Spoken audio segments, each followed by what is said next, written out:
AP CM YS Jaganmohan Reddy విదేశీ పర్యటనకు వెళ్లే సందర్భంలో గన్నవరం ఎయిర్పోర్ట్లో ఒక అగంతకుడు అనుమానాస్పదంగా అక్కడ తిరుగుతుండా కూడా పోలీసులు అతన్ని గుర్తించి అరెస్ట్ చేయడం జరిగింది. సో అసలు ఈ మొత్తం సంఘటన అటు దేశవ్యాప్తంగా కూడా కలవర పెడుతుంది. ఎయిర్పోర్ట్లో ఇటువంటి సంఘటన జరగడం పైన మనతో మాట్లాడడానికి Pandugala Ratnakar garu government of Andhra Pradesh North America రిప్రజెంటేటివ్గా ఉన్నారు. సార్ చెప్పండి, ఈ సంఘటన మీద మీరు ఏమనుకుంటున్నారు? లోకేష్ చౌదరి వాడు తుళ్ళూరు దగ్గర ఏదో గుంటూరు జిల్లాకు సంబంధించిన వ్యక్తిగా ఉన్నట్టున్నాడు.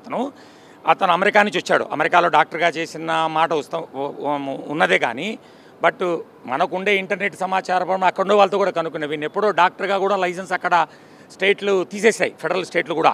వీడేంద్రంటే ఒక ఉన్మాది అని చెప్పొచ్చు. వీనికి అంతా గమనిస్తే కూడా జగన్మోహన్ రెడ్డి గారి మీద, జగన్మోహన్ రెడ్డి గారి ప్రభుత్వం మీద ఎప్పుడూ తప్పుడు సమాచారం ఇవ్వడము, ఈ ఎల్లో మీడియాలో వాడిని కూర్చోబెట్టుకొని వాడిని పెద్దదిగా చూపించడం కనిపిస్తుంది. సో వీడు ఏ ఉద్దేశంతో వచ్చినాడు అంటే వాడు చెప్తాన కారణాలు ఉండే ఫ్యాక్ట్సే మాట్లాడుకుందాం, నేను చెప్పేటే కాదు, ఇవన్నీ ఉండేటివే. వీడు అక్కడికి ఎందుకు అతను చెప్పేటివే పోలీసులకు అతను చెప్పిన కారణాలు వాడు చెప్పిన ప్రకారమే చెప్దాం. ఏమంటున్నాడు వాడు? నేను ఢిల్లీకి పోదలుచుకున్నాను, జగన్మోహన్ రెడ్డి గారు ఆ రోజు విదేశీ పర్యటన కుటుంబ సమేతంగా వెళ్లాల్సిన రాత్రి 11 గంటల సమయంలో వీడు ఎయిర్పోర్ట్కి ఎందుకు వెళ్ళాడంటే టికెట్ ప్రింట్అవుట్ కంట.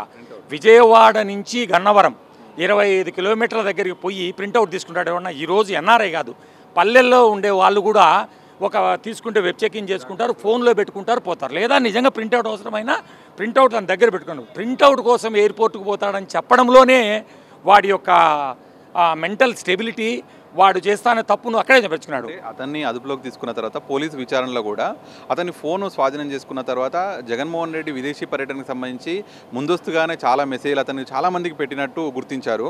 అతను ముందస్తుగానే కొంచెం ప్రీ ప్లాన్డ్గా చాలామందిని అక్కడికి ప్రొవోక్ చేసి అక్కడికి పిలిపించడము, ఒక అటాక్ చేయడానికి ప్లాన్ చేయడము, ఇవన్నీ చాలా మెసేజ్లు ఆ ఫోన్లో కూడా లభ్యమయ్యాయి. అదే కిరణ్, నా ఉద్దేశం చెప్పాల్సిందే. అంతా ఫ్యాక్ట్స్ ఆడే ఉన్నప్పటికీ నేను కూడా ఒక ఎన్ఆర్ఐని, 25 ఏళ్ళుగా అమెరికాలో వాడున్నప్పటి నుంచే నేను కూడా ఉంటున్నాను. కానీ నాకు తెలియదు ఏంటంటే ఈ police, election commission, including even అది ఎయిర్పోర్ట్లో జరిగింది కాబట్టి మన ఫారిన్ అఫేర్స్ కూడా ఏం చేస్తున్నారు అక్కడ అన్ని ఫ్యాక్ట్స్ పెట్టుకొని, వెరీ సింపుల్ ఫ్యాక్ట్స్ చెప్పాను దాకా మీకు. ఏం చెప్పా? 11 గంటల రాత్రప్పుడు ఒక ఎన్ఆర్ఐ కానీ ఒక చదువుకున్నోడు కానీ ప్రింట్అవుట్ కోసం ఎందుకు పోతాడు అక్కడికి? పోయిన తర్వాత పోలీసులు పట్టుకుని నన్ను ఫోన్ చెక్ చేస్తే అందులో సమాచారం అంతా ఎవరెవరో తెలుగుదేశం వాళ్ళకు ఆయన గురించి ఎవరికి తెలియని విషయాలన్నీ జగన్మోహన్ రెడ్డి గారి పర్యటన, ఆయన ఫ్యామిలీతో పోతున్నాడు, ఆయన ఎప్పుడు అది చేస్తాడు, చెప్పిపోతాడు, ప్రైవేట్గా పెట్టుకుంటాడు. ఇదంతా చెప్పాల్సిన అవసరం, దీని వెనకాల పెద్ద కుట్ర ఉంది అని చెప్తున్నా. ఇంత కుట్ర ఉంది అని తెలుసు పోలీసులు, మనకన్నా తెలివైన వాళ్ళు కదా పోలీసులు, వాళ్ళ పని ఇదే కదా. ఎలా వాడిని బయటకు పంపించిన? అందులో వాడు చెప్పిన ప్రకారమే వాడిని పట్టుకుంటానని నాకు గుండెపోటు ఎందుకు వస్తుంది? గుండెపోటు వచ్చినప్పుడు 11 గంటలకు పోవాల్సిన అవసరం ఏముంది? కాబట్టి దీన్ని నేనేం చెప్తున్నానంటే దీని వెనక తెలుగుదేశం పార్టీ కూడా ఇన్వాల్వ్ అయ్యింది. ఎన్ఆర్ఐల పేరుతో, ఐడీటీపీ పేరుతో తెలుగుదేశం పార్టీ పూర్తిగా దీనిలో అయింది. కాబట్టే వాళ్ళు దాని వెనకం పడిపడి వాడిని బయటికి తీసుకురావడంలో కానీ, లేకపోతే వాడు బయటకు వచ్చినా వాడు చేసిన సమాచారాన్ని yellow media, yellow mafia, Ramoji Rao అసలు ఏమన్నా బుద్ధి ఉంది అతనికి రాయడం? వాడు చెప్పిన దాన్నే వాడు రాసుకుంటూ పోయినాడు. అలాగే తెలుగుదేశం స్థానిక నాయకులందరూ పెట్టి వీడేదో స్వాతంత్ర సమరయోధుడు, దేశభక్తి ఉండేవాడు, విదేశాల్లో కూర్చొని చేసేవాడిని వీళ్ళు సిటిజన్షిప్ కూడా కాదనుకుంటా.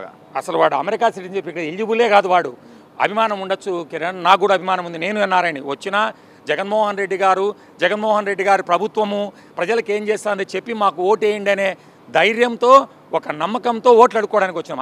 ఆ పని చేసుకున్నాం ఎన్ఆర్ఐగా. అంతేగాని జగన్మోహన్ రెడ్డి గారిని అంతమొందించాలన్న కుట్రకతో తెలుగుదేశం ఎన్ఆర్ఐ అన్న ముసుగులో తీసుకొచ్చిందనే విషయం ఉంది. నేను ఇక్కడ ప్రశ్నించేది ఏంటంటే పోలీస్ శాఖను, ఈ ఎలక్షన్ టైంలో ఎలక్షన్ కమిషను అసలు రాష్ట్రంలో జరుగుతున్న పరిస్థితుల్లో అతనంత తేలిగ్గా వదిలిపెట్టడం కాకుండా లోతుగా చర్చలు జరుగుతూ దీంట్లో సెంట్రల్ నుంచి, కేంద్రం నుంచి ఫారిన్ అఫైర్స్ కూడా ఇన్వాల్వ్ కావాలి. ఇలాంటి తెలుగుదేశం పార్టీ ఎన్ఆర్ఐలకు, కుట్రలకు భారతదేశంలోనే తెరదీసిన ఏకైక పార్టీ తెలుగుదేశము. ఇంకా ఏ రాష్ట్రంలో ఉండవు యాక్టివ్గా. ఎయిర్పోర్ట్లోని ఎంత ఈజీగా చూడండి, వాడు ఎంత ధైర్యం తెలుసు వాడికి. ఇది ప్రైవేటు, ఎలక్షన్ టైము, సీఎం గారికి భద్రత తక్కువ ఉండొచ్చు, తక్కువ మంది ఉండదు. మామూలుగా అయితే జగన్మోహన్ రెడ్డి గారు ఏం పీకను కూడా పీకలేరు వీళ్ళు. ఆ జనాకర్షణ, జనమే ఆయన కాపాడతారు. ఇంతకుముందు ఎన్నోసార్లు చేశారు కదా, చరిత్ర చెప్తాను కదా. మొన్న క్యాంపెయిన్లో కూడా జగన్మోహన్ రెడ్డి గారిని అంతమొందించాలని తెలుగుదేశం పార్టీ పడిన కుట్రలని తెలిసినాయి కదా.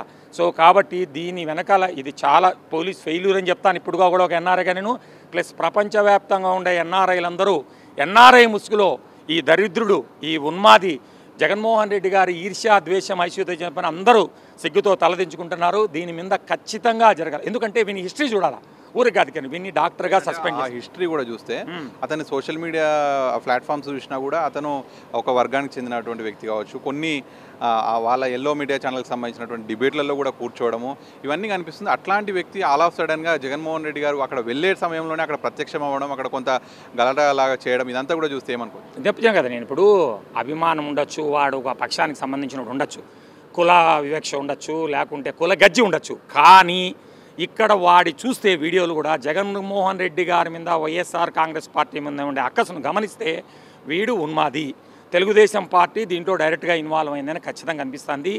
అన్ని వాళ్ళు ఎవరైతే ఉన్నారో ప్రభుత్వం ఇందులో వదిలిపెట్టకుండా ఇప్పుడు ఎలక్షన్ టైం కాబట్టి ఎలక్షన్ కమిషన్ అవ్వచ్చు, కేంద్ర ప్రభుత్వం కావచ్చు, బాధ్యతగా తీసుకొని వీన్ని కఠిన శిక్ష విధించాల్సిన బాధ్యత వాళ్ళ మీద ఉందని నేను గుర్తు చేస్తున్నాను కిరణ్. అలాగే ఇంకొక వార్నింగ్ మీ వేదిక పరంగా ఏమిటంటే జగన్మోహన్ రెడ్డికి ఇలాంటివి ఏమీ చేయలేరు. చంద్రబాబు నాయుడు లాంటి రాజకీయ రాక్షసుడు 40 ఏళ్ళ నుంచి అడ్డగోలుగా అందరితో పొత్తు పెట్టుకుంటే అందరి కాళ్ళు పెట్టుకొని జగన్మోహన్ రెడ్డిని ఏం చేయలేకపోతాడు. ఇలాంటి ఎన్ఆర్ఐలు పిచ్చి పట్టినోళ్ళు లేకపోతే ఇంకొక ఎన్ఆర్ఐలు కూడా ఎవ్వరు కూడా టీడీపీ వాళ్ళు ఏమీ చేయలేరు. జగన్మోహన్ రెడ్డికి ప్రజల ఆశీస్సులు ఉన్నాయి, పైన దేవుడు ఉన్నాడు. రేపు రాబోయే ఎన్నికల్లో మళ్ళా కూడా ప్రజలు పట్టం కట్టబోతున్నారు. గవర్నమెంట్ కావచ్చు, సెంట్రల్ ఫోర్స్, దీని మీద సెంట్రల్ కేంద్ర విచారణ బృందాలు ఇందులో ఇన్వాల్వ్ అయ్యి ఈ కుట్ర వెనకాల అసలు ఏముంది అనేటువంటిది ఖచ్చితంగా తేల్చాలి. లేకపోతే ఇది ఒక సీఎం పైన జరిగేటువంటి అటాక్కు సంబంధించి ఒక అర్థం లేకుండా పోతుంది. దీంట్లో కుట్ర బయటకు తేల్చకపోతే ఇది ఇలాగే ఉండిపోతుంది అనేటువంటిది మాత్రం ఆయన డిమాండ్ చేస్తున్నారు. వీడియో జర్నలిస్ట్ నారాయణతో కలిసి సాగినటి సాక్షి న్యూస్, హైదరాబాద్.